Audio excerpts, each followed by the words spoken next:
Hello everyone, my lesson is over vision and I will be informing you all about nearsighted, farsighted, and color blindness vision. My goal is that you learn better strategies for helping your future students that have these visual impairments. First, I'm going to start with nearsighted vision. Nearsighted vision means you're unable to see objects clearly unless they're close to the person's eyes. For an example, I can see all details of a picture right in front of me, but if the picture is over on the wall hanging up, I can't see all the details of the picture as clearly as someone else could. Second is farsighted vision. The definition is being unable to see objects, especially if they are relatively close to the eyes. For example, you can see the details of your Aunt Kathy's ugly Christmas sweater from across the room, but that's until she starts moving towards you to, squish your cheeks and give you a big old bear hug. Then you can't really see the details of her shirt that easily because they're right in front of you. Finally, the definition for colorblindness is the inability to distinguish one or several chromatic colors. This doesn't mean that the person is blind or that all they can see is black, gray, or white. Some people have reported not being able to see greens or reds. Some can't see blues or yellows. It just varies from person to person. It's important to not categorize people that are colorblind since the condition varies from person to person. How do vision impairments affect the domains of health? I'm going to start with nearsighted first. Having nearsighted vision affects someone's emotional, financial, and physical health. The emotional health is affected because a person could have a reduced quality of life. This could mean that they would have to rely on their glasses to help them see distances properly. Financial health is affected because of yearly eye exams, new lenses, or frames. The burden can be a major stressor to some people. Finally, physical health is affected because of eye strains or other eye problems like glaucoma or cataracts. There's also a risk to one's safety and others when you fail to do something about your vision. This means failing to contact your eye doctor or get your prescription filled and endangers not only you but others as well. Next up is farsighted. The effects are similar to those of the nearsighted vision, such as the reduced quality of life from emotional, eye restraint, and impaired safety and physical, and then the financial burden. But what's different is I added crossed eyes. Due to farsighted vision, some people may develop crossed eyes.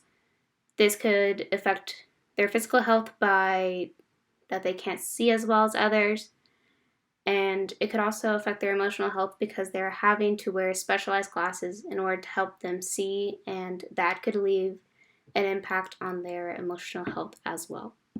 Now for color blindness. For emotional health, I put that someone could feel frustrated or defeated because I can't imagine it being easy to memorize colors that you see as gray or black, but someone else sees as the color green.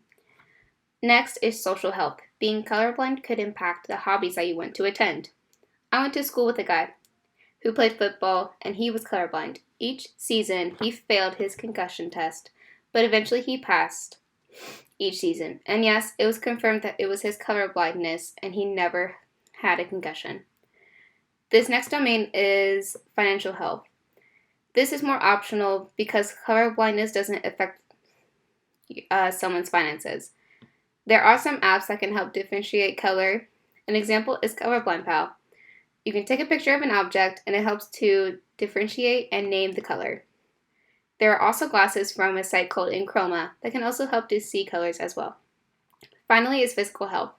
If someone doesn't take the time to study colors, it could be dangerous for not only their safety but others as well. A good example is a traffic light. Everyone knows the colors of a traffic light, but if someone perhaps doesn't, it won't affect their safety, but everyone else's as well if they don't know the proper colors. This next slide is strategies for the classroom. This is the nearsighted and farsighted edition. Preferential seating is often necessary.